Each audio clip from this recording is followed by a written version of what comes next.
professeur maître de conférence à l'université Paris 3, pardon. Voilà.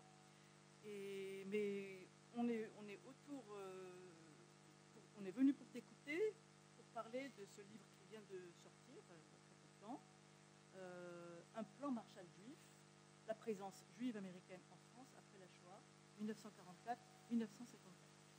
Voilà. Donc un livre que je trouve très important, parce qu'il parle sur l'immédiate après-guerre, il parle sur le moment de la reconstruction de la communauté juive en France, un moment très central, avec que l'on a tendance à peut-être à oublier.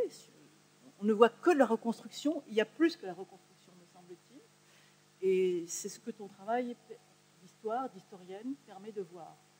Donc, on va en parler un peu comme ça, mais je voudrais d'abord que tu nous présentes un petit peu le cadre de ton étude, le cadre chronologique, le cadre le thématique, le domaine social en France en particulier, et puis la question des relations franco-américaines, juives, entre juifs français et juifs américains, et les organisations américaines qui sont impliquées là. Et puis après, on abordera des thèmes plus particuliers qui me semblent très importants. Par exemple, je dis le premier pour l'instant qui me semble le plus important, qui est la notion de communauté, comment l'intervention des Juifs américains en France, leur aide à la reconstruction, a permis à engager les Juifs de France ou les responsables institutionnels à redéfinir l'idée de communauté pour eux. C'était peut-être pas encore clair dans leur tête, mais ils sont allés dans ce sens-là, dans un nouveau sens. Voilà. Et ce sera après la présentation du cadre général de cette thèse. Très bien. Donc, pour vous parler de ce cadre général, déjà, je vous remercie pour être venu ce soir. Et j'aimerais remercier Ariel Danan, Jean-Claude Bouverninck pour avoir soutenu mes recherches tout au long de la thèse, qui a commencé bien il y a un moment quand même. Et puis, je suis ravie de présenter ça. Donc, si on voit l'histoire de l'après-guerre, et notamment la reconstruction de la vie juive française, on voit cette histoire qui se dessine depuis les années 90. On voit une émergence de livres qui portent sur des thématiques de la reconstruction. Par contre, ce qui était jusqu'à maintenant manquant dans ce puzzle, c'était vraiment l'apport juif américain. Et pour l'instant, on a eu beaucoup d'études qui ont montré les acteurs de la reconstruction, comment est-ce que les Juifs ont pu se reconstruire après la Shoah, mais on a l'impression que c'est une affaire entre les Juifs de France et la République. Et en fait, ce que j'aimerais vous présenter ce soir, c'est l'autre côté, un côté plus transnational, c'est-à-dire l'interaction entre les deux branches de la diaspora juive, parmi tous les branches de la diaspora, mais la branche américaine et la branche française. Alors, ce livre s'appelle Un plan Marshall juif, la présence juive américaine en France après la Shoah, 1944 et 1954. Donc, dans un premier temps, j'aimerais vous expliquer pourquoi ces dates, pourquoi la décennie après la guerre. Alors, déjà, pour une simple raison, de faire une étude sur les 10 ans qui suivent la guerre permet, comme c'est une période relativement courte, d'étudier de près les évolutions du judaïsme français et ainsi de pouvoir décerner une influence américaine. Et à quel moment, et comment, et pourquoi pas tout de suite. Et on voit qu'il y a un changement dans le temps. Donc déjà, 10 ans permet de voir une vraie tendance et un phénomène historique. Et puis, dans un deuxième temps, on voit en fait que pendant cette période de 10 ans, les Juifs américains ont donné, par le biais de leurs organisations, et je vais parler souvent ce soir du Joint, donc je pense que vous connaissez tous cette organisation, mais je vais l'expliquer brièvement. C'est l'American Joint Distribution Committee.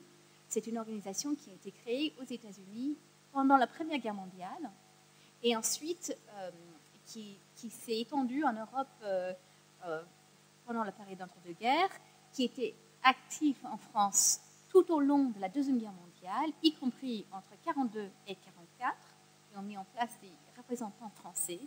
Et puis, immédiatement après la guerre, dès décembre 1944. Le Joint revient en France.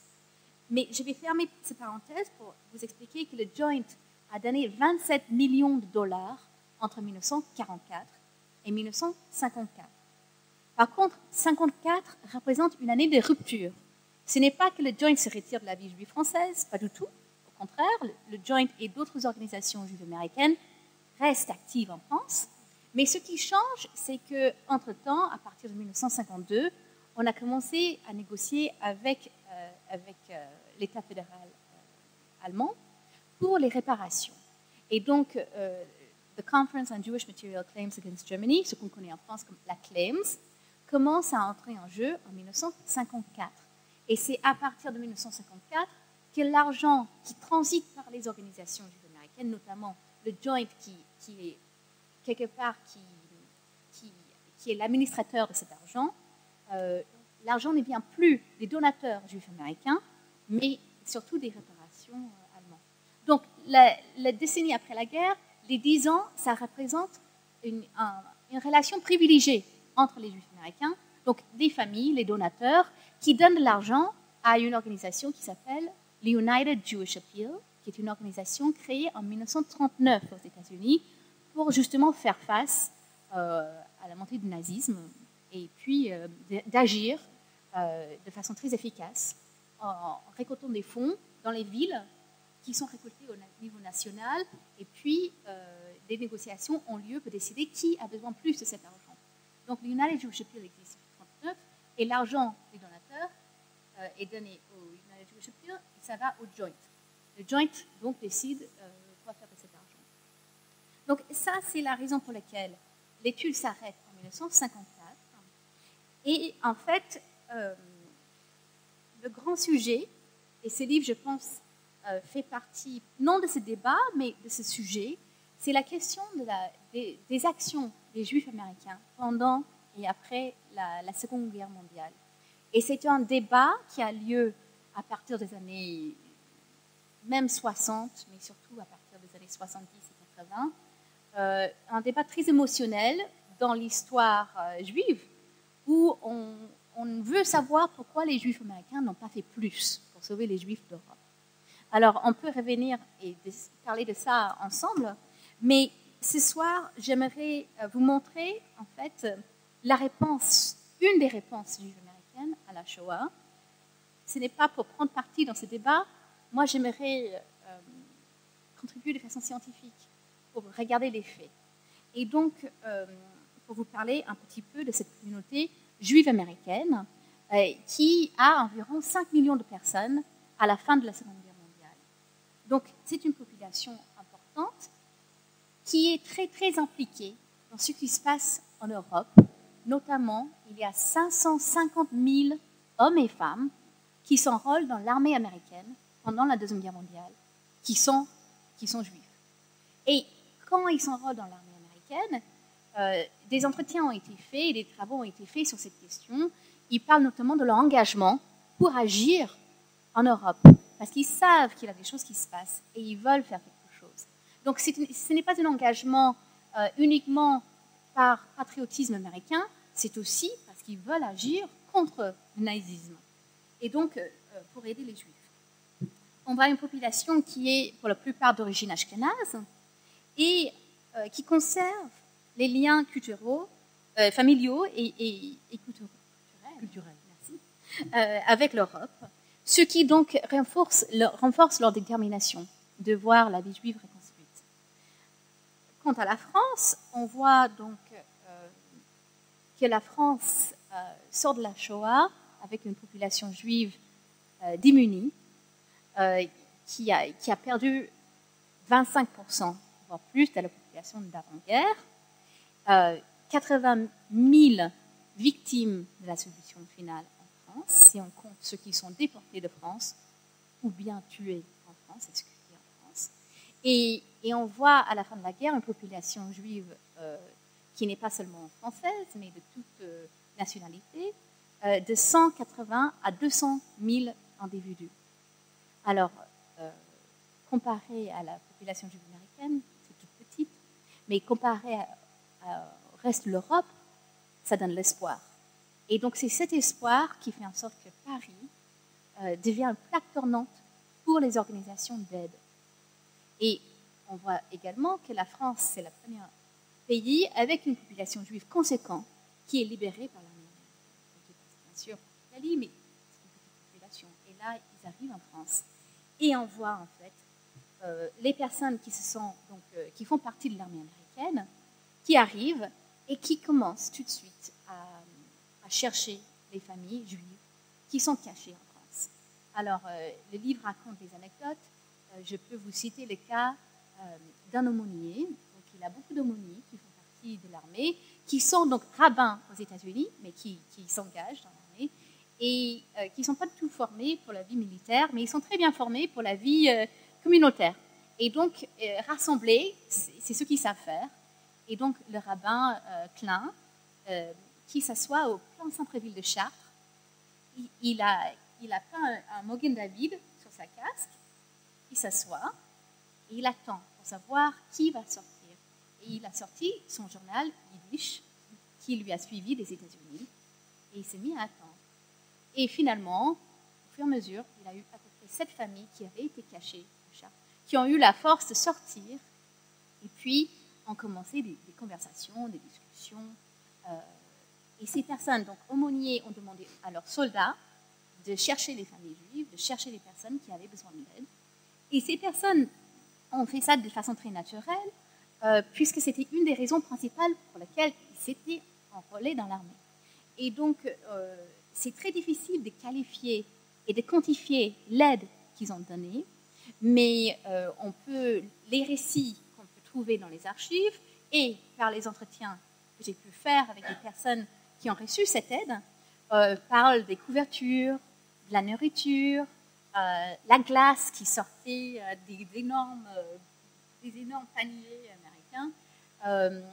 On a beaucoup parlé du fromage jaune qui était pas du tout possible pour les Français, mais on voit qu'ils ont pu passer beaucoup de nourriture, parfois des bottes pour aider avec l'hiver, parce qu'il faisait froid. Bon, toutes sortes de choses pour aider. Et ces personnes ont également mis en place un programme d'envoi de colis de façon un petit peu osée, puisqu'il fallait utiliser le service de courrier de l'armée américaine pour envoyer les colis, qui avait donc le nombre de soldats, et il avait donc un double étiquette sur le colis.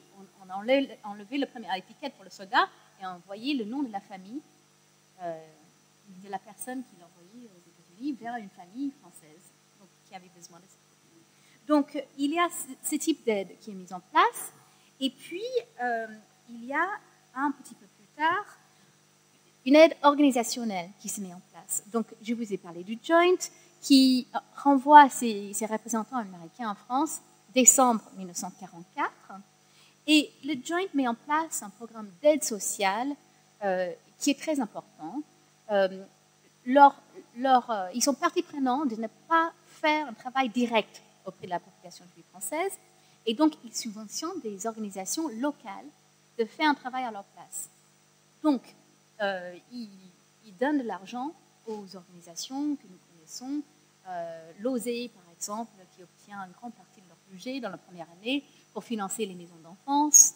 Le Kojazor est une organisation quelque part créée par 3 organisations, 3 comités de réfugiés, la CAR et puis 2 autres que j'oublie chaque moment que je donne une conférence. Et puis, ces organisations sont fusionnées par le Joint, sous les auspices du Joint, disons, pour améliorer la qualité de prise en charge et pour rendre l'organisation plus efficace. Donc, on voit un désir de centraliser l'aide sociale, de le rendre plus efficace dès le départ, dès mars 1945, quand le Kojazor est créé. Et puis, donc, ils financent et ils font un grand programme d'aide sociale. Mais il y a bien d'autres organisations qui sont présentes en France, et c'est peut-être moins connu, parce que tout le monde connaît le Joint. Si on travaille dans la communauté juive aujourd'hui, le Joint est toujours présent en Europe aujourd'hui. Mais le National Council of Jewish Women, c'était une organisation qui avait un rôle important dans l'après-guerre, puisque cette organisation a donné des bourses à des femmes juives qui ont, pour la plupart, fait la résistance, de partir faire des études aux États-Unis, s'il s'agissait d'études de travail social ou bien liées à l'éducation de l'enfance.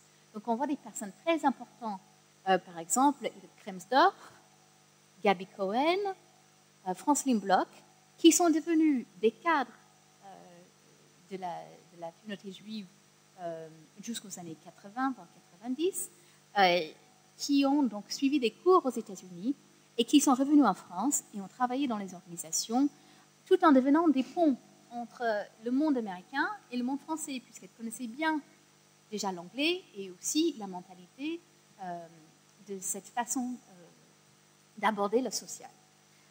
Le National Council of Jewish Women a également créé un foyer pour des jeunes femmes juives à Paris qui sortaient des maisons d'enfance, mais qui ne gagnaient pas assez pour vivre, pour avoir des appartements. Et puisqu'elles n'avaient pas d'attache ni de famille, ça créait un problème particulier. Donc cette association était présente dans les bureaux du Joint, mais c'était animé par une armée de femmes juives américaines aux États-Unis qui suivaient des jeunes Françaises qui arrivaient aux États-Unis, qui les accueillaient chez elles pour les fêtes. Elles demandaient qu'elles parlent pour pouvoir récolter des fonds auprès des donatrices américaines pour pouvoir faire marcher le programme. Donc, il y a environ 12 femmes qui sont parties aux États-Unis dans cette démarche. Et puis, il y a des organisations comme la HIAS, the Hebrew Immigrant Sheltering Aid Society, qui a financé des migrations et qui a facilité des migrations déjà pendant la Deuxième Guerre mondiale et dans l'après-guerre. Et puis, il y a des organisations qui affirment une identité politique. Et là, c'est un autre volet de ce que j'appelle et ce que d'autres ont appelé le plan Marshall juif, c'est-à-dire des organisations comme l'American Jewish Committee, qui était une organisation, on utilise le terme israélite pour décrire les juifs qui ont une forte identité nationale, qui ont peut-être une attache très forte à la communauté juive, mais qui ne revendiquent pas peut-être une identité juive de façon si affirmée que d'autres. On peut donc utiliser cette description pour décrire l'American Jewish Committee, qui était très anticommuniste pendant la guerre froide. Donc, l'American Jewish Committee ouvre un bureau à Paris en avril 1947. Il commence à publier une magazine qui s'appelle Évidence de 1949 à 1963. Et il tâche de diriger les Juifs de France loin du communisme, l'amener plus loin des extrêmes, disons. Ils veulent un discours plus positif sur les États-Unis. On voit une vraie démarche politique. Et en même temps, on veut protéger le judaïsme et on veut se battre contre l'antisémitisme. Donc, c'est une organisation avec un rôle très précis et une vision politique très distincte. Ensuite, on a des organisations comme le Jewish Labour Committee, qui représente les idées du Bund et qui finance des maisons d'enfance et aussi d'autres projets autour du cercle amical qui est en France, et Abetering, donc le nom est Yiddish, qui a donc des branches américaines également. Ensuite, on a le Congrès juif mondial, qui bien sûr n'est pas une organisation américaine, mais je l'analyse quand même dans le livre, puisque c'est une organisation qui est presque entièrement financée par les Américains, par notamment l'American Jewish Congress, qui est aux États-Unis. Et donc le Congrès juif mondial avait son bureau à Paris avant la guerre, mais à partir de 1940-1941, c'est à New York. Et Genève, bien sûr, en Europe. Mais le siège, les décisions dans l'après-guerre sont faites à New York. Et donc le Congrès juif mondial, qui revient en France après des négociations avec le CRIF, des négociations très tendues, puisque le CRIF veut défendre la France dans les instances nationales, le CRIF veut défendre les Juifs dans les instances nationales et internationales, et le Congrès juif mondial veut représenter la France au lieu du CRIF dans ces mêmes instances. et donc des négociations assez tendues entre les deux organisations, avec des chevauchements entre les dirigeants des deux. Donc c'est une histoire assez compliquée, c'est-à-dire que les personnes qui soutiennent le Congrès juif mondial sont également dirigeants du CRIF. Je peux expliquer ça plus tard si vous avez des questions. Donc finalement, on voit qu'il y a donc un volet social, mais aussi un volet politique. Et on ne peut pas ignorer la période qui est étudiée et quand même une période qui est remplie de tensions. Déjà tensions à cause de la guerre froide, qui commence, on dit, à partir de 1947, mais les tensions quand même sont là depuis l'après-guerre. On voit aussi des tensions liées justement au plan Marshall mis en place par les États-Unis. Et ici, ça me donne l'occasion de peut-être nuancer le titre de mon livre. Donc, si j'ai pris le titre en plan Marshall juif, déjà, ce n'est pas moi qui ai trouvé ce terme, c'était dans les archives que je l'ai trouvé, mais ce n'était pas très utilisé. C'était une conversation entre des dirigeants français et les dirigeants américains qui disaient « On veut bien faire ce que vous demandez, mais il nous faut de l'argent, il nous faut un plan Marshall juif. » Et en fait, c'est une phrase dite comme ça dans les archives. Je n'ai pas trouvé plus que ça. Oui. Et puis plus tard, dans les années 90, un article par Ralph Goldman, qui est donc vice-président du Joint à cette période, qui a utilisé ce même terme, un plan Marshall juif, pour décrire l'action du Joint dans le monde. Et donc, surtout après la guerre. Donc, je reprends un terme qui a été utilisé par d'autres. En même temps, on voit qu'en France, ce terme a une certaine connotation, parce que quand on parlait du plan Marshall, c'était rempli de polémiques autour de la domination américaine. On voyait le plan Marshall quelque part comme une tentative de domination économique. Même ceux qui n'étaient pas communistes dans la France après-guerre n'étaient pas pour le plan Marshall. Loin de là, on voit beaucoup de critiques sur le rôle de l'Amérique dans l'Europe de l'après-guerre, dans cette période. Et ces tensions informent également les rapports entre les organisations juives américaines et juives françaises.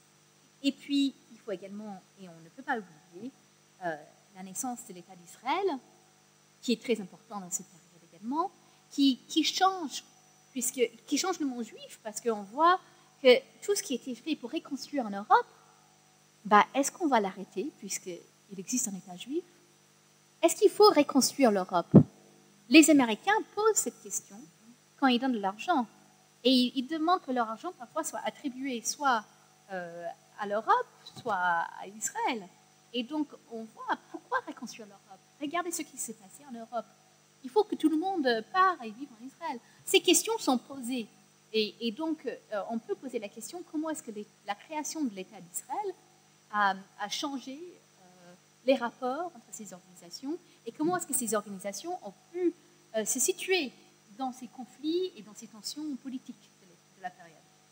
Mais si je parle d'un plan Marshall juif, c'est peut-être surtout dans le sens américain du terme, puisque je suis américaine, et pour moi, et pour la plupart des Américains, le terme plan Marshall est synonyme de donner de l'aide.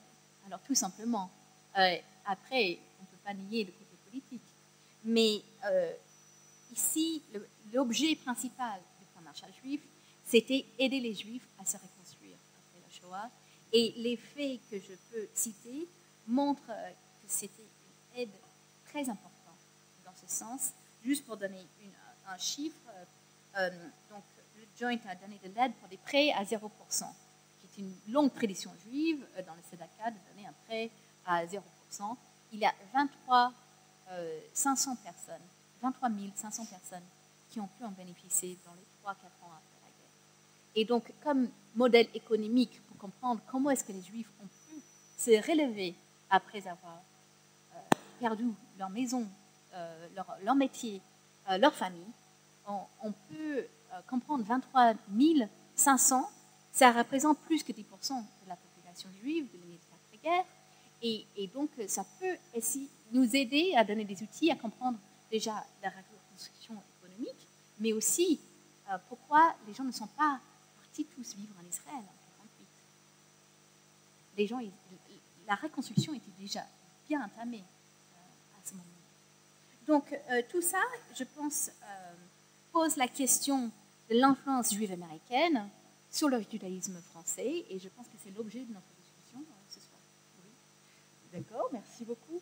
Il y a une question qui est liée au domaine particulier, le domaine social que tu as étudié, donc les aides sociales pour la reconstruction, mais tu as aussi montré comment la création d'un organisme qui a pu centraliser la collecte, le Fonds social juif unifié, sur le modèle américain de l'United Jewish Appeal, comment la création du Fonds social juif unifié a permis un autre élan, alors social d'abord bien sûr, mais aussi culturel, et donc a permis de revivifier un vrai renouveau de la vie juive en France, aussi culturelle, puisque le Fonds social a commencé à publier une revue, la revue du Fonds social, et a lancé d'autres activités culturelles, donc a permis un renouveau de la vie culturelle en France avant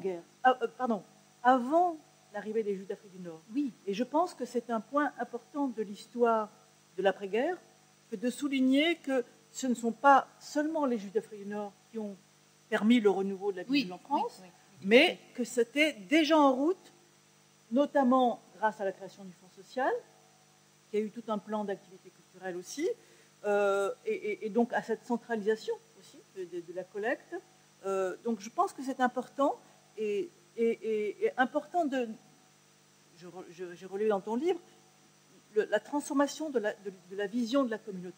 Je pense que c'est important de souligner cet aspect-là. Peut-être je vais commencer par cette question de communauté, la transformation de la notion de communauté qui a lieu pendant cette période, d'après mes sources et mes entretiens. Alors, vous allez me dire peut-être autre chose, mais dites-moi, pour vous, le terme communauté, avant la Deuxième Guerre mondiale, ça voulait dire quoi? Ça voulait dire, pour les personnes que j'ai interviewées, ça voulait dire les personnes qui étaient membres d'une synagogue, à un cercle restreint autour d'une synagogue. Quand on parlait de la communauté, c'était des communautés qui existaient en France, et c'était des communautés autour du consistoire, ou bien des synagogues consistoriales, mais c'était des membres d'une synagogue. Alors, quand sont arrivés les experts américains qui travaillaient pour le Joint et d'autres organisations, ils utilisaient exactement le même langage qu'on employait aux États-Unis pour décrire ces choses qu'on dit en français, le judaïsme français. Mais on ne dirait jamais American Judaism. Ça serait donc un terme qu'on employait pour la religion. Mm-hmm. Et en fait, aux États-Unis, on utilisait le terme, et on utilise toujours le terme, the French Jewish Community, donc la communauté juive française.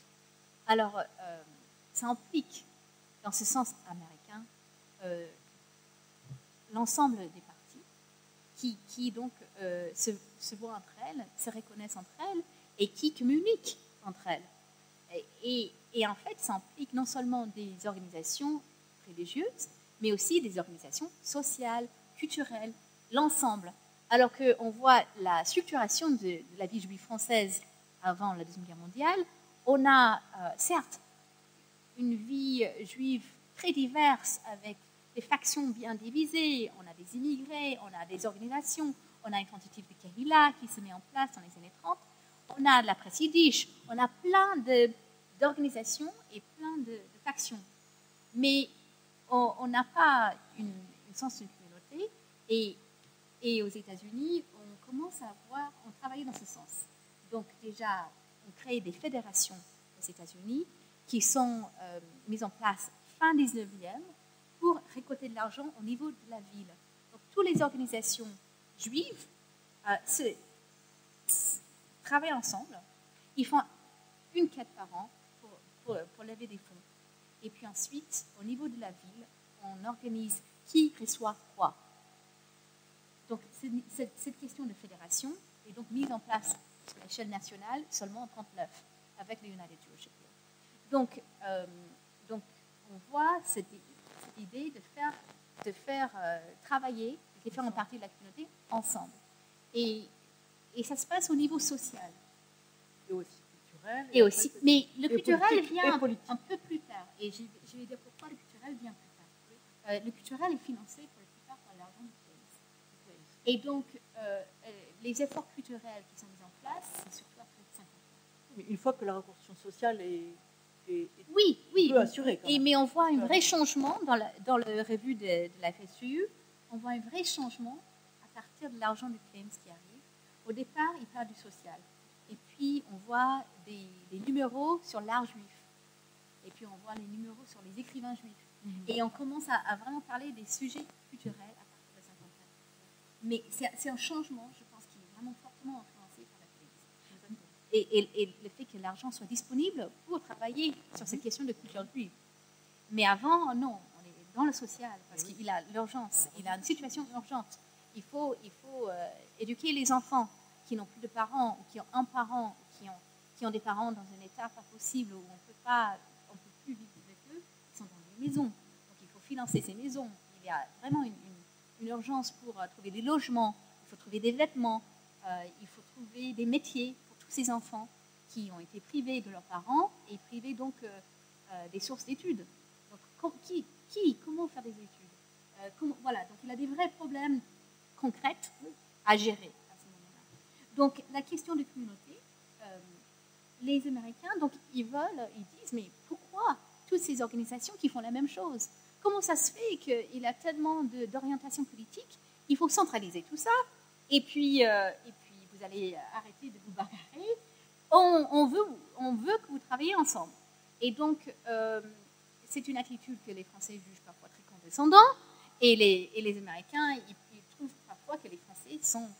il a un texte, une lettre que j'ai trouvée d'un employé du Joint qui écrit à New York, et il dit « Ah, c'est français, c'est sacré français, je ne comprends pas avec leur attitude mañana. » Mañana, donc c'est un mot en espagnol pour dire demain, faire à demain.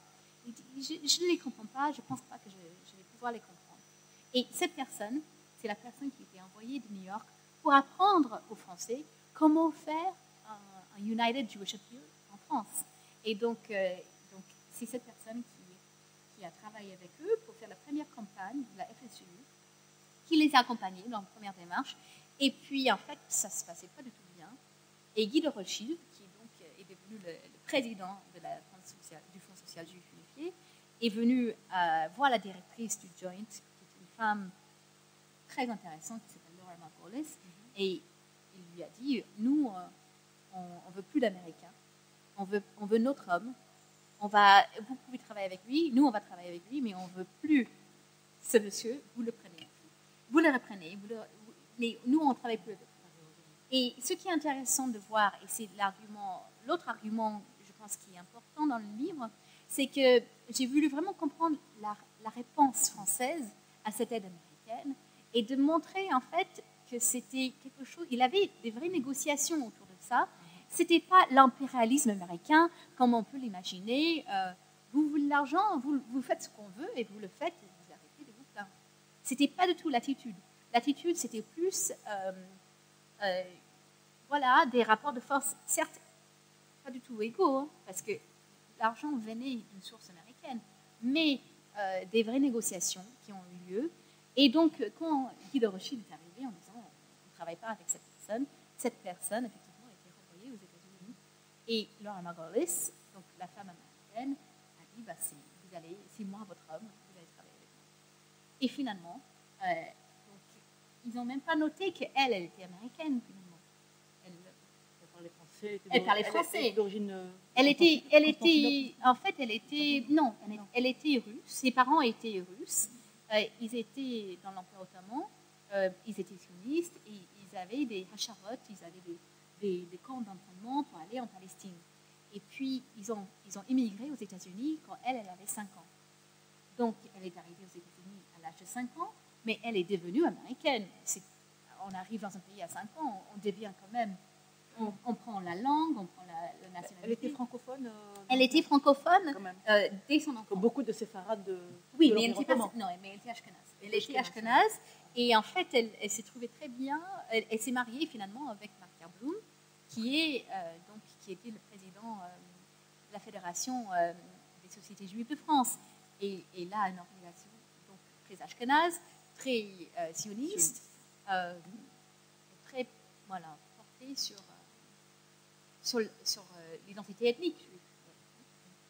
Je voudrais juste que tu reprennes, si tu veux bien, le fait que les Juifs français, Léon Miles en particulier, qui était d'abord le président du CRIF à ce moment-là et président du Consistoire central, a été un élément moteur pour dire bon, on ne va pas se faire imposer par le Joint ce qu'ils veulent. Et il a lui-même lancé l'idée d'un comité juif pour réunir les forces françaises et c'est ce comité qui a été ensuite le comité directeur du provisoire du CRIF, du Fonds social. Du Fonds social, oui. Du Fonds social. Donc c'est lui qui a lancé cette initiative-là pour dire bon, c'est à nous de prendre en main notre sujet et de décider comment on veut s'organiser. Voilà. Oui. Bon, alors, il y avait plus ou moins de marge de manœuvre, mais c'est quand même une réaction, en effet, qui n'est pas l'opposé de l'impérialisme américain, justement. Et c'est un peu ta thèse nuance un petit peu celle de Maud Mandel, une autre historienne américaine, qui a parlé sur l'après-guerre. L'impérialisme américain. Voilà, qui a parlé, elle, d'impérialisme américain. Donc c'est important quand même de le souligner. Oui. Tu nuances cet aspect-là. Oui, je pense qu'il a un véritable rôle que les Français ont joué. Voilà. Et leur réponse est très importante. Parce que le Joint réagit à cette réponse. Et en fait, ils voient le Joint comme... Ils disent, le Joint prend des décisions qui nous concernent. Et ils vont s'en aller un jour. Et nous, on s'engage. Les fonds qui sont engagés aujourd'hui au nom du Joint, c'est nous qui sont responsables demain. Et donc, il faut qu'on aille en contrepoids pour qu'on puisse influer leurs décisions, avoir une influence sur leurs décisions. Et donc, est né un comité sur le Joint au sein du CRIF, qui ensuite, automne 47, c'est l'affaire de Exodus dans le sud de la France. Laura Margolis, elle est là. Ensuite, elle part en vacances en Palestine et elle revient, octobre 47, elle convoque tout le monde et ils commencent à travailler ensemble autour de cette question de fonds social. Et puis arrive donc cet Américain qui est censé donc leur apprendre les méthodes américaines. Ça se passe mal, ça se passe quand même. Et puis on voit finalement un changement de langage. Et d'un coup, en 49, Léon Mace écrit un article sur la communauté juive française. Alors, est-ce que c'était un article qui était écrit ou dicté par l'Américain qui l'aurait signé? Non, je ne crois pas. Je crois pas. Surtout, c'était en français, c'était publié en français. Et donc, on voit finalement que force à appeler ces choses qui est le judaïsme français, l'après-guerre, la communauté juive française, et en imposant des nouvelles structures qui viennent des États-Unis, on voit que les dirigeants juifs français commencent à utiliser le terme French Jewish Community. C'est ce que je dis en français. Voilà. Ça, c'est important. Transformation. Oui. Après, ça ne veut pas dire que les conflits ni que cette communauté fonctionne bien. Ah, c'est une communauté avec des disputes. Il y a les communistes qui sont toujours présents, qui sont intéressants à explorer. Oui, ce point est important parce que on a peut-être tendance en France à imaginer que le terme communauté ne peut s'appliquer qu'à des ensembles homogènes où il n'y a pas de conflit, où il n'y a pas de tension. On a entendu il n'y a pas très longtemps quelques personnes défendre l'idée qu'il ne peut pas y avoir de communauté puisque personne n'est d'accord avec personne. Donc, or, on peut imaginer une communauté, comme c'est le cas aux États-Unis d'ailleurs, avec sa diversité, et comme c'est le cas en France, avec sa diversité interne, ses conflits internes, ses tensions internes. Voilà.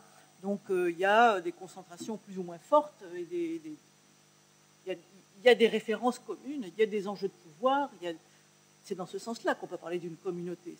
C'est pas dans le sens d'unité, d'homogénéité, d'un groupe. Les Juifs, ça y est, c'est une seule communauté. Non. Mais je pense aussi que c'est quelque chose qui est très choquant parfois en France, puisque jusqu'au Deuxième Guerre mondiale, l'identité juive française, c'était reconnu comme une identité religieuse. Point. Et donc, de dire communauté juive française implique une identité qui va au-delà du fait religieux, c'est-à-dire que si on est en France juif à la synagogue et à la maison et nulle part ailleurs, l'idée d'une communauté juive française implique avoir une identité juive qui serait plus ethnique. Oui. Et donc ça fait peur, puisque on sort de la guerre, l'identité raciale est imposée aux juifs avec une violence. Et donc c'est beaucoup c'est pas évident, je pense. Et c'est une identité qui est difficile à assumer dans l'espace public, parce que si on dit oui, on est juif et c'est pas seulement une identité religieuse, on ne veut pas dire non plus que c'est une identité raciale après la Shoah. Donc comment se positionner? Aux États-Unis, on est très à l'aise avec ça, mais on n'a pas la même histoire. Donc c'est compliqué. Oui. C'est un sujet important, mais ce que l'on peut voir déjà, c'est que donc, des institutions comme le CRIF et le Fonds social juif unifié, qui ne sont pas le consistoire, commencent à prendre une place dans ce judaïsme organisé. Et donc, sur un autre plan que sur le plan religieux. Oui, voilà. Et le consistoire, et je pense de plus en plus, alors qu'on voit que dans les années 30 déjà, le consistoire n'avait pas la place que l'État lui a donnée, finalement. D'après David Weinberg, il avait 6000 personnes adhérées au consistoire de Paris. Oui, membres du consistoire de Paris. C'est 6000 sur une population juive parisienne de 300 000. Ces chiffres sont à voir. Mais quand même, c'est pas on peut poser cette question si le consistoire était déjà au centre du judaïsme français. Ce qui est clair, c'est que c'était considéré comme la seule organisation légitime pour parler au nom des Juifs. Alors que ça change. Ça change dans l'après-guerre. Peut-être pas dans l'immédiat après-guerre pour en tant les qu'organisation légitime. Si, parce que les CRIF émergent avec une voix en disant que nous, on est la voix politique. On est la voix politique. Et ils font une voix politique. À mon avis, c'était un processus plus lent quand même. Pas facile, oui, mais plus après, lent. Mais bon, oui, le CRIF n'est pas encore légitime aux yeux de toutes les organisations juives d'une part, qui font partie du CRIF. C'est vrai. Mais pas encore aux yeux de l'État. Peut-être. Non. Voilà. C'est plus, ça arrive après. C'est tout à fait. Il y avait un sujet qui me semblait important aussi de repérer à travers ton travail, qui s'appuie sur beaucoup d'archives. Je trouve très admiratif de ce travail très, très, très minutieux comme ça. C'est celui de la question de faut-il, puisqu'Israël existe, donc, toi tu mets l'accent sur le fait que le Fonds social a été créé en même temps, quasiment, que la création de l'État d'Israël. Voilà. Donc, ça paraît peut-être éventuellement contradictoire. L'État d'Israël existe, pourquoi créer un fonds social? Mais ce qu'il me semble important de relever, à mon avis, je ne sais pas si tu seras d'accord, c'est que ce qui va apparaître de plus en plus, c'est que l'État d'Israël ne va pas être antinomique d'une vie juive en diaspora, mais va permettre à une vie juive en diaspora de se reconstituer et même de s'unifier, avec toutes les tensions, mais quand même de se reconstituer et de se revitaliser. Voilà. Et pour ma part, dans des recherches que j'avais faites, moi, j'ai été tombée sur la revue Évidence, je ne savais pas qu'elle était de l'American Jewish Committee, la revue Évidence, qui avait, en 1950, elle a fait une enquête auprès d'une dizaine de personnalités juives, dont Lévinas. Et Lévinas écrit dans cet article-là, qui s'appelle le judaïsme privé, c'est par antinomie, si on peut dire, il parle de la fin du judaïsme confidentiel. La création de l'État d'Israël signe la fin du judaïsme confidentiel.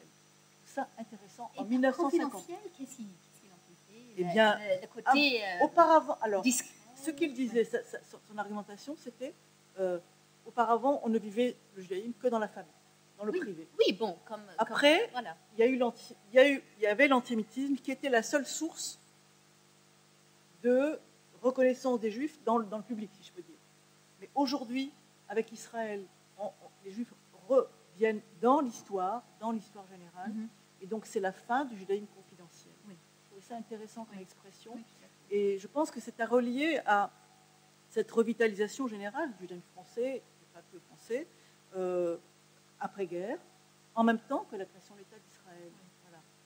Oui, je pense que cette tension entre Israël et la diaspora existait à ce moment-là. Les gens, comme je vous ai dit, aux États-Unis, parfois disaient, mais pourquoi reconstruire l'Europe si l'État d'Israël?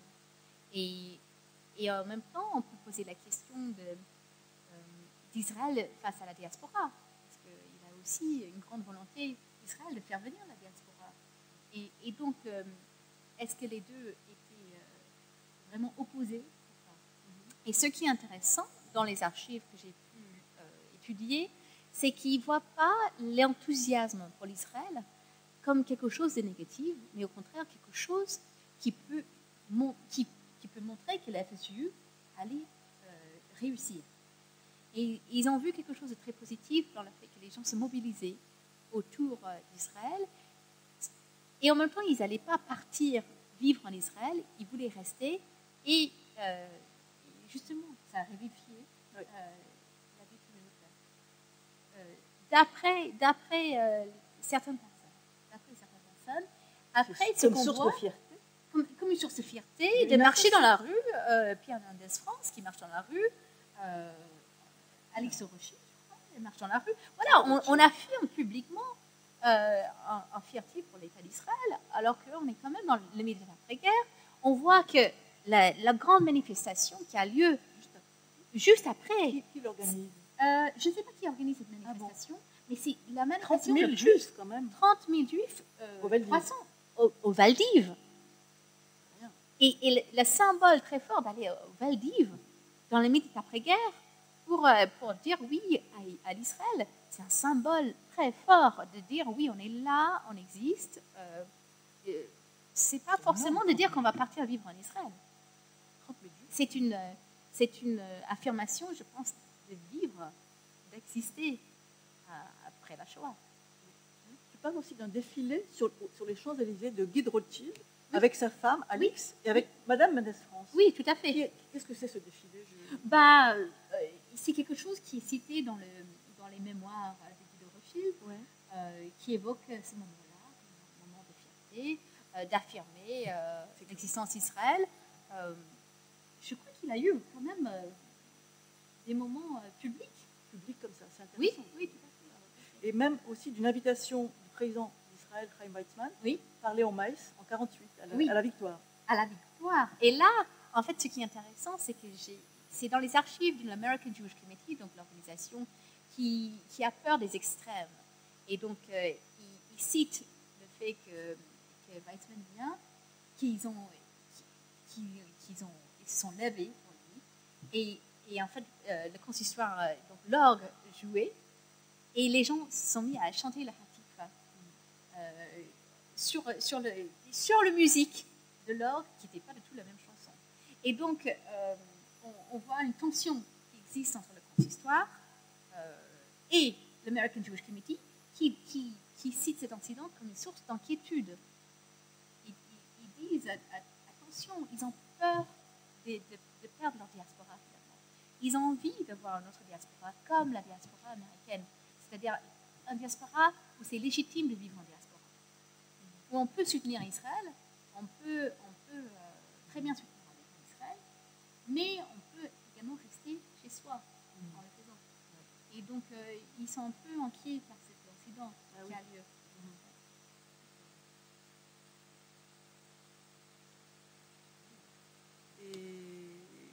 Moi, je trouve important de souligner cette expression publique de juifs juste après la création de l'État d'Israël, qui n'est pas craintive d'exprimer cette solidarité, cette fierté, même, on dirait. Oui, ça, c'est important.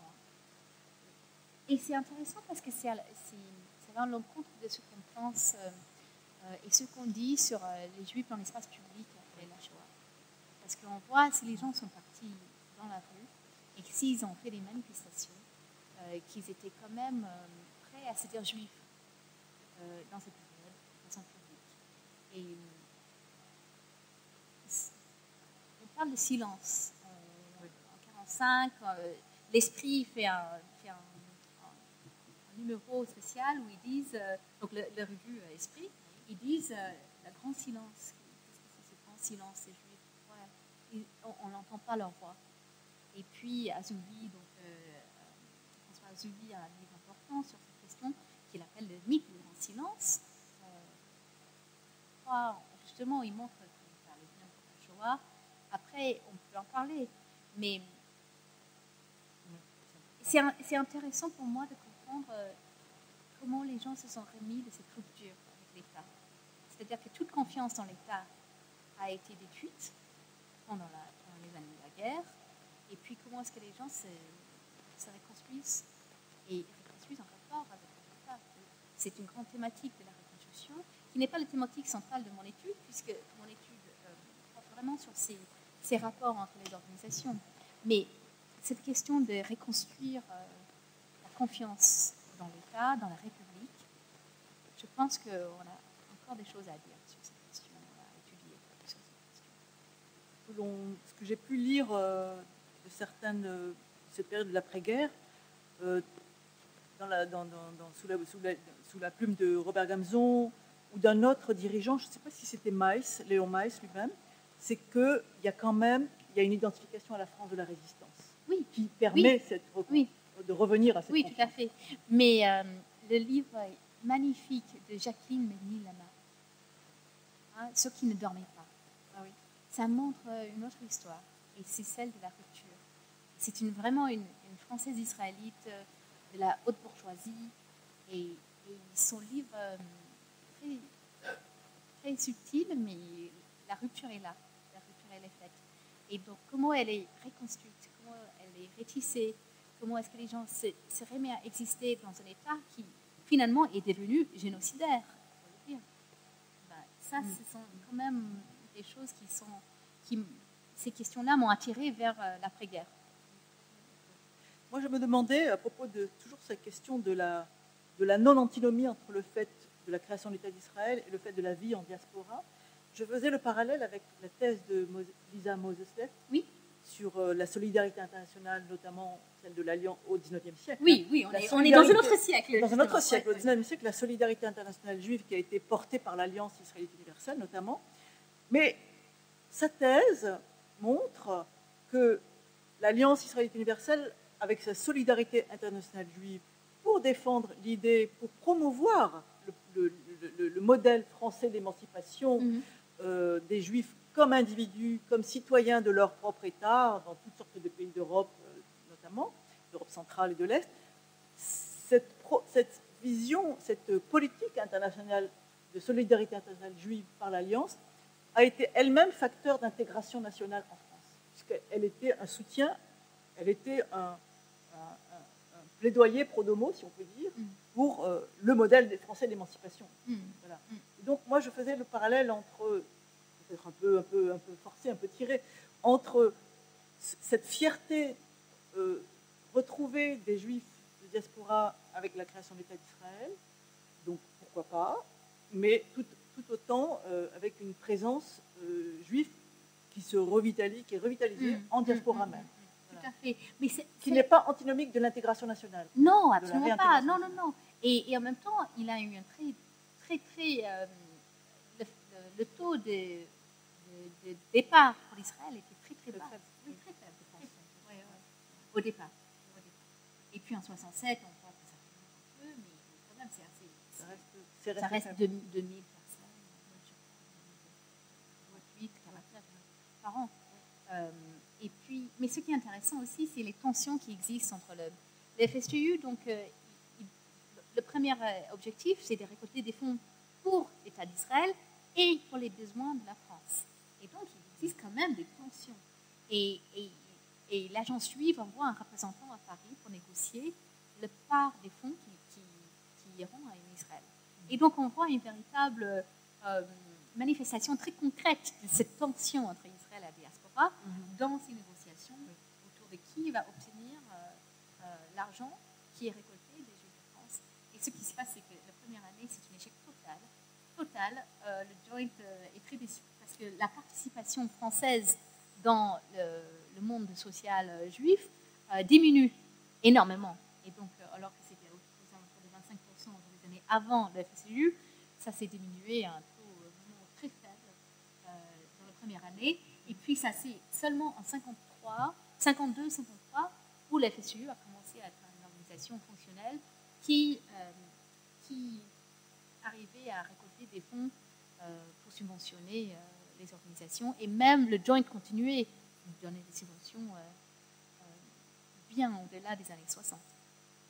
L'échec de la première collecte d'argent qui était conjointe avec entre Israël et diaspora n'est pas lié. Est-ce que c'est lié au fait que normalement une partie de cet argent devait partir en Israël? Non, je pense que c'était une question de compétences organisationnelles peut-être. Je pense que c'était des questions ils se sont mal pris parce qu'ils ont fait d'un premier temps, ensuite ils ont fait un deuxième temps, et je crois que c'était assez mal organisé au départ. Et puis aussi, c'est une nouvelle organisation. Voilà. Est-ce que les gens vont se sentir légitimes à donner leur argent à cette organisation? Oui. Ah oui? Ah. Non, absolument. En 1950. Absolument. C'est ça le principe. Ah oui. Bien sûr. Et c'était un nouveau système. Ah, c'est ça. Ah oui.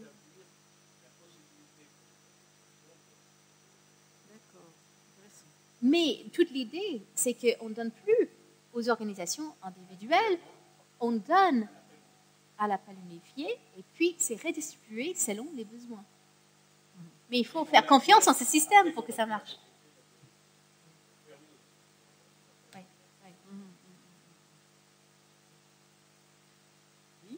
On va peut-être ouvrir le débat aux questions. Voilà, il y a des personnes qui ont des questions. Comme je tiens le micro, je vais en profiter. Ariel, oui. J'aimerais revenir juste un instant sur ce que vous disiez tout à l'heure au moment de la création de l'État d'Israël. Sur deux petits points qui m'ont intéressé, notamment cette fameuse manifestation au Veldiv en mai 48. Alors c'est quelque chose d'assez étonnant. En fait, en mai 48, les organisations de la communauté juive se demandent s'il faut organiser une manifestation de réjouissance maintenant que l'État d'Israël a été créé. Et ça agite notamment beaucoup le consistoire central et le consistoire de Paris, avec une lutte absolument féroce qu'on voit dans les archives du consistoire entre Wormser qui préside le consistoire de Paris et Léon Maïs qui préside le consistoire central. Mm-hmm. Et donc finalement c'est André Blumel, justement on en parlait tout à l'heure, qui relève le gant et qui, au nom de la fédération sioniste, décide d'organiser la manifestation. D'accord. Alors, le symbole du Veldiv est évidemment magnifique. C'est un pur hasard. On voit dans les archives de la fédération sioniste qu'ils cherchent une salle en urgence et qu'ils ne trouvent que le Veldiv. Et ils ne se rendent même pas compte de la salle qu'ils ont louée, en fait. Ils ne savent même pas que c'est le Veldiv. On leur dit, écoutez, pour ce que vous voulez, parce qu'ils l'organisent 3 jours à l'avance. Oui. Et on dit, voilà, on a trouvé un stade en banlieue, allons-y, c'est aussi bien. Et ils arrivent et s'aperçoivent que c'est le Veldiv, mais ce n'est pas du tout voulu. Mais c'est pas en banlieue, mais... Ils ne savent pas ce qu'il est... D'accord. Ils ne savent vraiment pas ce qu'il y a, parce qu'à un moment, l'une des questions, c'est peut-être à Drancy. Ah! Et là, donc, Drancy, ils disent non. Oui. Là, quand même, c'était un autre stade dans Drancy, c'était pas le... Là, Drancy les fait réagir. Et donc, ils se retrouvent au Veldiv, mais sans vraiment savoir pourquoi. Et ils sont tellement mal organisés que la tribune officielle s'effondre pendant la manifestation. Alors, il n'y a pas de blessés, mais c'est un bazar absolument monstrueux. Oui. Et ça montre en fait que les organisations juives sont complètement dépassées par la ferveur populaire. En fait, ils lancent comme ça une petite manifestation, ils ne savent pas trop où ils vont, et tout d'un coup, ils se retrouvent avec 30 000 personnes venues célébrer l'État d'Israël, mais surtout, ce qui est important, avec énormément de non-juifs. On n'a évidemment pas de statistiques, mais on peut compter au moins 1/5 de non-juifs dans cette manifestation. Mais comment peut-on compter ça? Alors, d'après les listes de personnalités qui ont été publiées, on voit après les associations qui sont présentes, qui ont envoyé des membres, etc. Et notamment, c'est le grand rassemblement de toutes les associations, les premières associations de dialogue judéo-chrétien qui se sont formées. Et elles sont là en force. Et alors, sur ce problème des organisations juives en 1948, on retrouve exactement la même chose avec la venue de Chaim Weizmann à la synagogue de la Victoire. Le consistoire central et Léon Maïs veulent qu'un télégramme de félicitations soit envoyé à l'État d'Israël pour sa création. Wormser refuse. Et donc, on trouve une solution de retrait qui est, on va faire venir Chaim Weizmann, qui de toute manière vient en voyage diplomatique. Il est la Shabbat, on va le faire venir vendredi soir à la synagogue. Et là encore, par le bouche à oreille, ça attire un monde pas possible à la synagogue de la rue de la Victoire, alors que personne ne s'y attend, et que cela met en rage Wormser. Il est dans une colère noire, et c'est quelque chose qui va continuer pendant de longues années, cette lutte entre Wormser et finalement la population juive et le consistoire central. Et on retrouve, alors là c'est le troisième élément dont tu parlais, l'une des raisons qui font que la collecte unifiée ne fonctionne pas, c'est que Wormser refuse d'y associer le consistoire de Paris. Or, le consistoire de Paris est celui qui reçoit tous les dons dans les synagogues. Ouais. Et donc, il est question tout d'abord que ces dons soient immédiatement renvoyés vers le FSJU qui redistribuerait. Et Wormser, ne voulant pas que des dons faits par des Français israélites se retrouvent en Israël, fait capoter l'histoire de l'appel unifié en 1953, qui ne reviendra en fait qu'en 1968, après la guerre des 6 jours. Okay. Donc tu vois comme tout est mêlé sur ces institutions qui ne savent pas comment réagir face à la création de l'État d'Israël, tout du moins officiellement. Donc, on voit que le consistoire est divisé entre un Wormser, consistoire de Paris, non sioniste, on va dire comme ça, antisioniste, allons-y, et un Léon Maïs qui quand même est lui, ouvert. Et on peut le définir comme sioniste et qui prend des positions extrêmement fermes, notamment un an après, lorsqu'il reçoit personnellement des représentants de l'armée israélienne, ce qui est la première et ce qui lui est beaucoup reproché. Et je pense que l'alliance, à cette époque-là, elle doit être encore un peu divisée, tiraillée entre pro-sionisme et... Justement, je ne suis pas l'experte sur l'alliance, justement, parce que... Il y a les mêmes débats, et en fait, l'alliance, assez lâchement, décide de ne pas s'en mêler. Alors, par contre, René Cassin, en 1948, au moment où on ne sait pas encore si la France va reconnaître l'État d'Israël, accepte de faire des démarches officielles auprès de ministres qu'il connaît, pour que la France reconnaisse enfin l'État d'Israël, parce que ça va prendre quelques mois, mais publiquement, en tout cas, l'Alliance ne prend aucune position, se retranchant derrière le CRIF. Nous faisons partie du CRIF, le CRIF fait ou ne fait pas des déclarations, mais nous ne nous en mêlons pas. Oui. Très diplomatique. Et ça suscite un débat interne. Mais... Oui.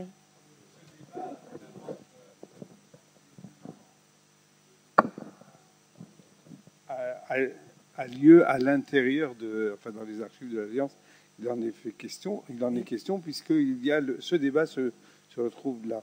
Je voudrais revenir à votre livre.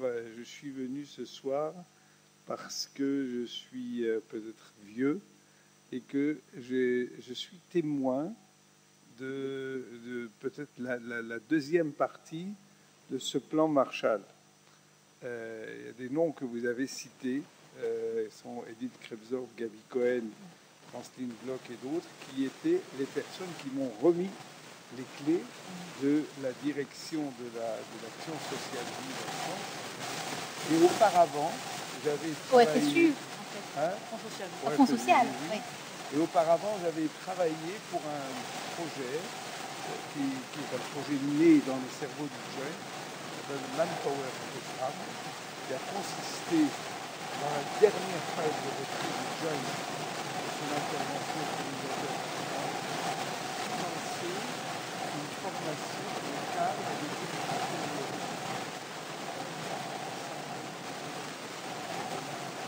D'accord. Et donc Ralph Goldman était mon collègue pendant des années, Ted Comet. Oui, Ted Comet, c'est quelqu'un que j'ai interviewé. Et je suis venu parce que le plan Marshall était l'expression qui était employée dans le staff professionnel et dans nos rencontres internationales concernant la relation. Parce qu'on était en train de se séparer. Oui, tout à fait. Une séparation douloureuse. Donc vous êtes le témoin de cette séparation. Le témoin de la séparation. Et c'est très intéressant de... Quand on passait de 5 millions à 3 millions à 400 000. À 1 million. Et après à 0. Et cette séparation, je l'ai vécue, je l'ai assurée. Oui. Et moi, je la vivais avec... ça m'amusait, parce que d'un côté, en réalité, en France, on n'avait absolument pas besoin de séparer. C'est ce qu'ils ont dit. Ils n'arrêtaient pas de dire ça. Ces sommes qui venaient des États-Unis étaient ridicules. moi, sachant ce dont on avait besoin en Israël, ce dont on avait besoin dans certains pays, j'avais été en mission en Iran et en Afghanistan et j'ai vu des juifs qui avaient vraiment besoin de manger. Je trouvais ridicule que nous, on continue. J'avais été en Arménie, où il y avait un plan de joint pour aider les populations arméniennes. Donc, ce décollage, et je me souviens, le patron de Jewish Care à Londres, qui un jour a pris un rendez-vous ultra secret avec moi et le directeur général du Front Social, pour nous convaincre d'un grand malheur qui nous menaçait, c'est que l'American Joint envoyait un commando de collecteurs, de fundraisers, pour chercher des légataires en Europe, tous les gens que le Joint avait sauvés pendant la guerre et qui, avant de mourir, seraient gentils de faire don de leurs legs. Et moi, ça me faisait rire. Je disais, mais je ne comprends pas.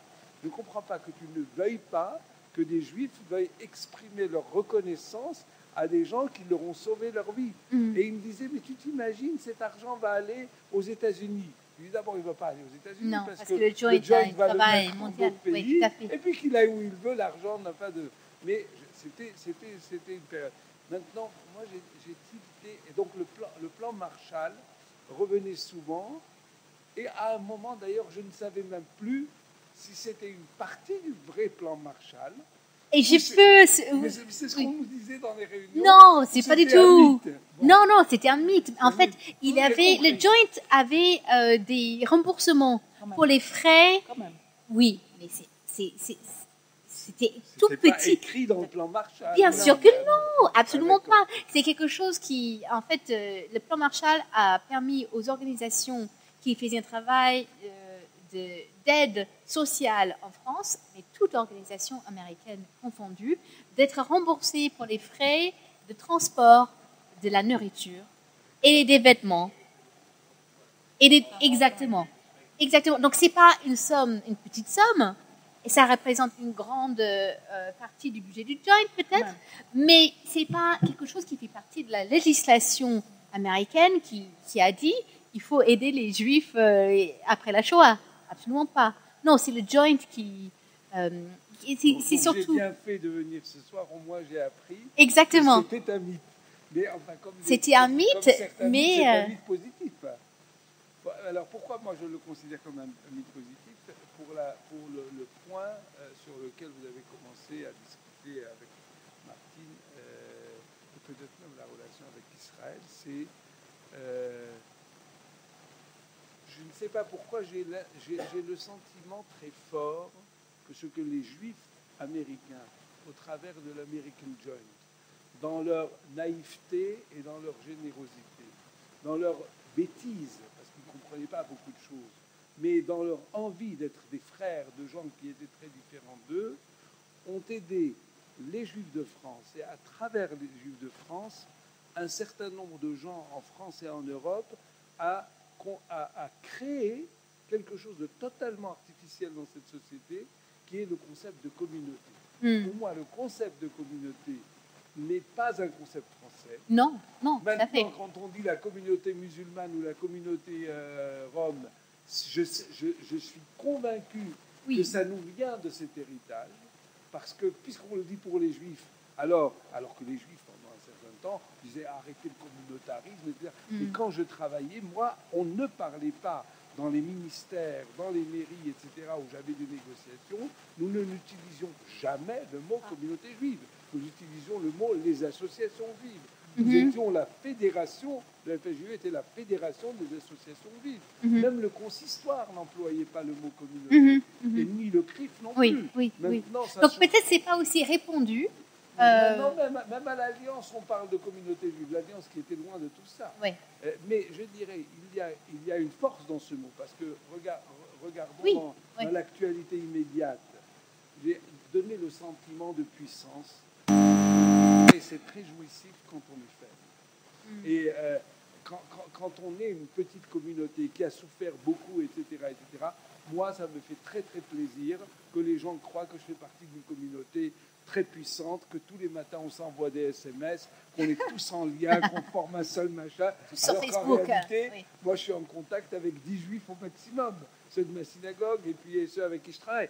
On ne forme pas une communauté. Mais on a créé, comme disait Finkielkraut, il y a le juif imaginaire, nous sommes le communautaire imaginaire. Nous sommes devenus le communautaire imaginaire et c'est super. Et je crois que c'est un héritage américain. Mais c'est aussi un phénomène médiatique qui vient de la France aussi.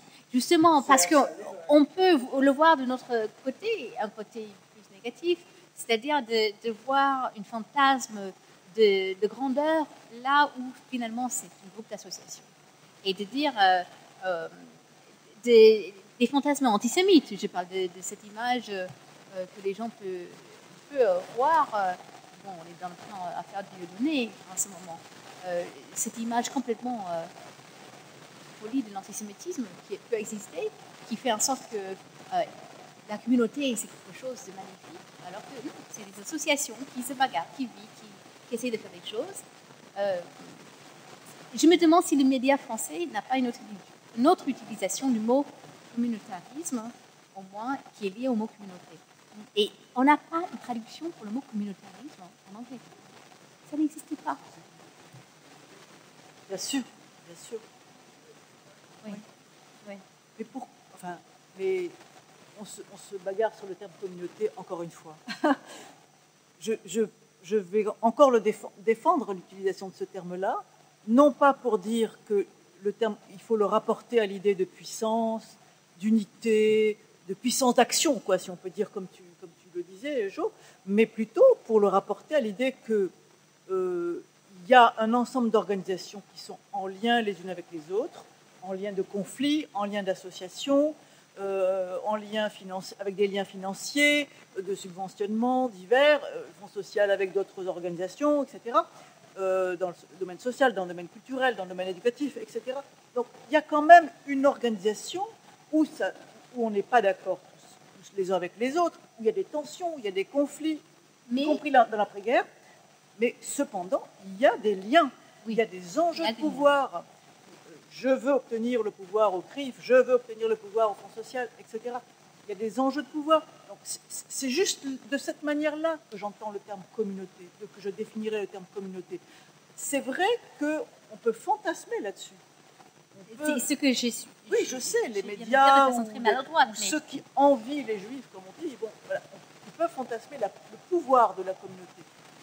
Et le pouvoir, alors qu'il y a du pouvoir qui circule et qui est plus ou moins partagé. Voilà. Mais il faut défendre le sens, on va dire, sociologique du terme communauté. Je le défends comme ça, moi, personnellement.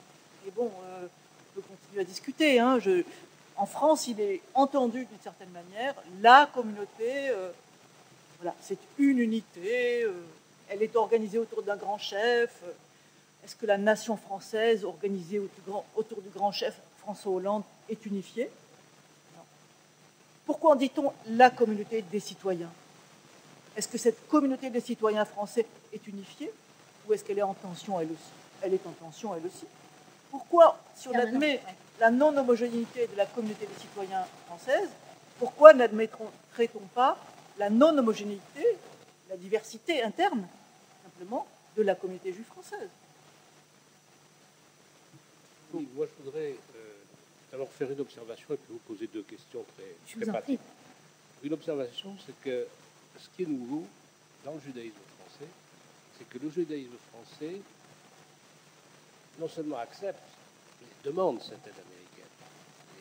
Et même il trouve que les Américains n'en font pas assez. Oui. Alors, ça, c'est une nouveauté. Parce que l'avant la guerre, lorsque le joint arrive, le judaïsme français dit, bon, vous aidez les juifs immigrés, très bien, mais nous, pour nos organisations propres, on ne veut pas sentir. Le problème se repose à un moment dramatique de l'histoire de la communauté, c'est en 1940. En 1940, quand le consistoire est replié à Lyon, qu'il n'y a plus de moyens, que les comptes sont bloqués, le Joint, qui a ses représentants en France, propose de l'argent. Il y a un débat au sein du consistoire, et nous avons le Conseil d'État. Et les membres du consistoire, il y a notamment Armand d'Orville, il y a Leven, qui est le vice-président de l'Alliance à l'époque, ils disent pas question le Joint a proposé. Pas question d'accepter de l'argent américain. Mm. Nous sommes le consistoire des Israélites de France, patrie et religion. On ne peut pas accepter de l'argent, fût-il récolté par des fidèles juifs américains.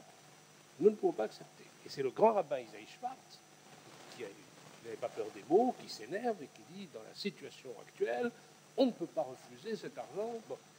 Et le grand rabbin n'est pas suivi.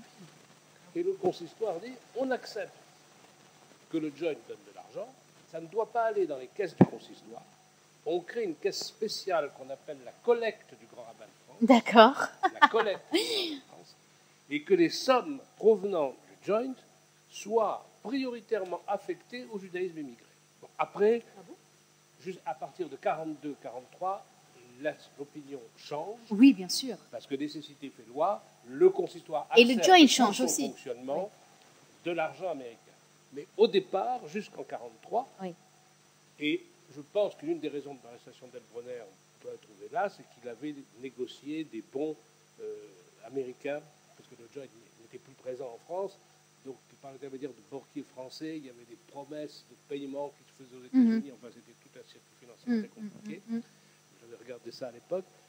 Donc, à partir de 43, on change parce que c'est la nécessité fait loi. Et puis, à partir de 44, on sollicite cette aide américaine. Oui, tout à fait. Tout à fait. Il a un voyage des dirigeants du consistoire qui sont à New York. De Guy Rothschild et du grand rabbin Kaplan, en 44. Et puis, en 45, on voit dans les réunions du consistoire, on demande aux Américains de fournir des sidourim. Absolument, des sifrei Torah. On ne voit pas assez. On demande aux Américains d'envoyer des séfarim. On fait l'inventaire de l'article que vous avez cité, que j'avais commis il y a quelques années. L'inventaire dans chaque synagogue du nombre de séfarim qui existent, etc. On demande aux Américains, envoyez-nous 1, 2, 3 pour telle synagogue. Et on leur demande d'accélérer les mouvements. Donc c'est ce qui change. Absolument. Et on voit le rapport de dépendance qui est très lente, et dans l'entre-deux-guerres, l'image qu'a, par exemple, l'Alliance, c'est un rapport de partenariat. C'est-à-dire que les Joints sont occupés de donner en Europe de l'Est, et l'Alliance, dans le rayonnement des écoles de l'Alliance. Et puis, cette image de la France juive philanthropique à l'échelle mondiale existe toujours. Et c'est pour ça, je pense que c'est une relation difficile, cette relation philanthropique entre les Juifs français et les Juifs américains. Que le rôle essentiel est celui de Léon Meis, parce que... Mais c'est intéressant. Hein. En 1948, l'aide américaine du Joint, c'est tout près de capoter.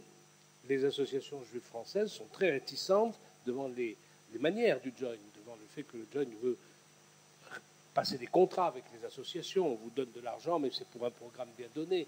Ça, c'est en quelle année 48-49.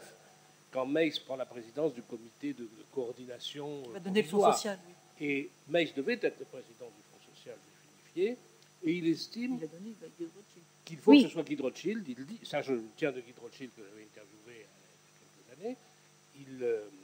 Meis lui dit, vous ne pouvez pas vous dérober à prendre la présidence du Fonds social, il n'y a que vous qui puissiez avoir l'énergie nécessaire à la fois pour discuter avec les Américains, mais pour imposer aux associations juives qui sont très réticentes. Elles veulent l'aide, mais elles ne veulent pas que les Américains mettent leur nez dans leur programme. Et c'est toute la contradiction et la complexité. C'est là que Meis invente le Fonds social. Meis dit, les associations n'auront pas de contact direct avec les Américains, ça passera par le Fonds social. Le Fonds social adoptera le programme des associations et le présentera au Joint américain comme son programme. Tout à fait. Mais ce qui est intéressant là, c'est que vous confirmez ce que je dis, ce n'est pas un cas d'impérialisme américain où on impose une structure venant des États-Unis, où on dit vous allez créer le fonds social, sinon vous n'aurez pas de l'argent. Non, c'est-à-dire qu'il a un groupe de dirigeants qui veulent cette structure. Par contre, ce que m'avait dit Guy Rothschild, c'est que la structure, le fonctionnement du fonds social, le fonctionnement avait été imposé par les Américains.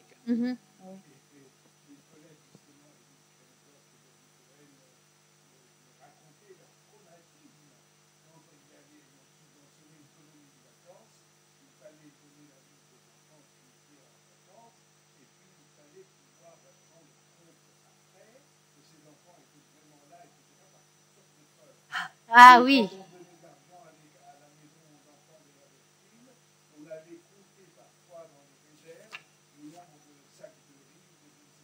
D'accord. Oui,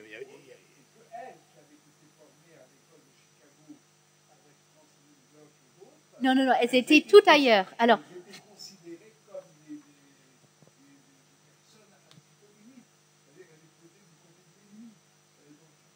au sein du Fonds social américain. oui, française. Oui, tout à fait. On est d'accord. Oui, tout à fait. C'est absolument parce qu'elle.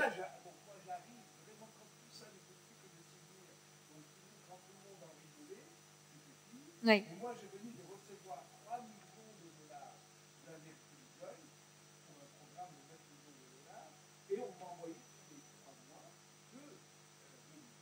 Oui, la Loeb and Trover. Loeb et Trober. Oui, qui sont toujours les.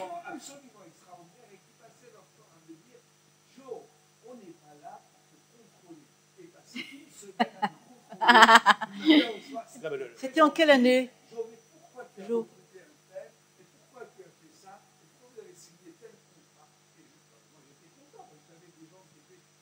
Avec qui vous pouvez parler. Oui. Oui.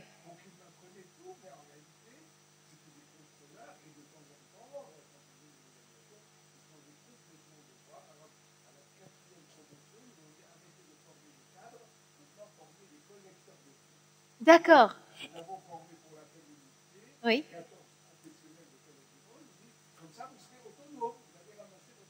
Oui, d'accord. Et c'était en quelle année que tu as commencé, toi?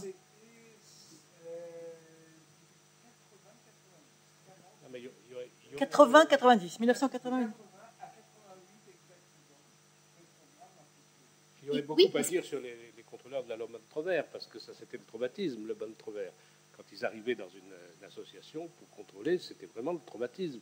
C'était des auditeurs avec des méthodes américaines qu'on ne connaissait pas encore en France. C'était des comptables, des experts comptables. Tout à fait. Et personne ne veut donner ses comptes. Mais c'était tout personne. À fait normal, parce que le Joint était lui-même tenu d'avoir le contrôle de Loeb and Trover. Oui, bien sûr. Par cascade. Par la loi, mais par la loi américaine. Alors maintenant, les deux questions que je voulais vous poser, si vous permettez, parce que là, on a digressé un peu. Les deux questions que je voulais vous poser à travers votre exposé ou ce que j'en ai retenu. D'abord, le Joint, l'Union des Juifs pour la Résistance et l'Entraide, qui est en réalité une association communiste, avait créé des maisons d'enfants. Oui. En 44-45. Et le Joint subventionne ces maisons d'enfants. Oui. Et les communistes sont très contents d'accepter l'argent américain pour les maisons d'enfants. Oui. À un moment donné, le Joint cesse de subventionner ces maisons d'enfants. Oui. Alors, est-ce que vous avez la date à laquelle il cesse de subventionner? Et oui. Est-ce que c'est à la suite d'instructions du gouvernement américain ou à la suite de conflits en France? C'est à la suite de conflits en France, en janvier 1953 exactement, jusqu'en 1953. C'est-à-dire qu'il y a un scandale autour. Il a déjà le procès Slansky, qui est fin décembre 52, pardon, et puis l'affaire des blouses blanches. L'affaire des blouses blanches, donc c'est les Juifs qui sont accusés de complot en Union soviétique. Moscou se prend au Joint. Ils disent que le Joint est responsable d'espionnage en Union soviétique. Et donc, le Parti communiste français suit Moscou. Et en fait, la presse communiste en yiddish, la Neue Presse publie tout le temps des articles qui sont complètement défamatoires vis-à-vis du Joint. Mais ce qui est intéressant à noter, c'est qu'en janvier et février 1953, au lieu de publier ces articles dans la presse juive en yiddish, ces articles sont repris par la presse communiste française, par l'Humanité, dans Ce Soir, qui est une autre... à l'époque, donc c'est un quotidien qui n'existe plus, mais dans Ce Soir, il a 10 articles qui portent sur le Joint, qui ont été écrits par Pierre Hervé, député. Et en fait, ce sont des articles qui sont... on peut les qualifier d'antisémites, on peut les qualifier de défamatoires, on peut les qualifier de... les thèses sont... les titres, je peux vous citer un titre, Israël, État parasitaire. D'autres titres, les financiers américains ont commandité Hitler. des thèses très difficiles. Je les analyse dans le livre. Mais les campagnes avaient commencé avant, 53. Les campagnes anti-Joint ont commencé avant. Oui, bien sûr. Mais là, en fait, ce série d'articles qui part dans la presse française, qui n'est pas en yiddish, là, c'est intéressant quand même. Et ce qui se passe, c'est qu'il a... Je vous en prie. Ce qui se passe, c'est qu'il a tellement de tensions dans la communauté juive, et puis Unser Stimme se met à attaquer le Joint. Ils disent, c'est inadmissible que le Joint subventionne toujours les communistes. Et en fait, il a tellement de tensions entre les sionistes, les bundistes, contre le Joint, parce qu'ils subventionnent des communistes, que finalement, le Joint prend conseil aux États-Unis avec leurs amis dans la presse yiddish américain. Ils ont très peur que cette histoire s'échappe aux États-Unis et que tout le monde soit au courant du fait que le Joint subventionnait les organisations communistes. Et donc, il prend conseil auprès de Jacob Pratt, qui est donc quelqu'un de très haut placé dans le Forwards, la presse yiddish américaine, et il dicte une lettre. Il dit, je ne peux même pas dicter une lettre, je vous écris à la main, je ne peux même pas dicter cette lettre, il faut arrêter tout de suite. Là, ça va partir dans tous les sens. Et donc, c'est là, finalement, sous pression de Unser Stimme et Unser Wort, qu'ils arrêtent de subventionner. Parce que les campagnes avaient commencé très tôt, parce que moi, je me souviens en Tunisie, le Joint envoyait du chocolat vitaminé pour les enfants pauvres. Oui. Et ce chocolat vitaminé était distribué très largement. Et c'était l'époque où le Parti communiste faisait campagne contre le plan Marshall. D'accord. Donc, les enfants en Tunisie qui avaient reçu du chocolat avaient pris des quantités excessives et il y avait eu des maux d'estomac. Donc l'avenir social, le journal du Parti communiste, avait lancé une campagne. Les Américains empoisonnent nos enfants. Oui. Sous prétexte de charité, le Joint envoie des chocolats et ils empoisonnent nos enfants. Et il avait fallu que je mange moi du chocolat pour montrer que ce n'était pas dangereux. Quand j'étais manger du chocolat qui risquait de m'empoisonner pour montrer qu'en réalité, il n'était pas empoisonné. Alors l'autre question que je voulais vous poser, vous avez parlé de dirigeants communs entre le CJM et le CRIF. Bon, il y a Marc Jarblum, qui effectivement fait partie du CRIF, et fait partie du comité français du Congrès mondial. Bulafco, son rôle est très limité au CRIF au Congrès mondial à l'époque. Vidal Modiano assiste à certaines réunions du Congrès mondial, mais sans en être un dirigeant. Claude Kellman. Il était au CRIF et au CJM aussi. C'est lui que je cite. Il écrit une lettre à ses amis au Congrès juif mondial. Ils disent, voilà, le CRIF n'a pas encore... ne s'est pas encore discrédité, mais c'est juste une question de temps. Et donc, il est à la fois dans une organisation qu'il ne soutient pas entièrement, ce qui n'est pas choquant vu l'histoire. Voilà, c'est complexe.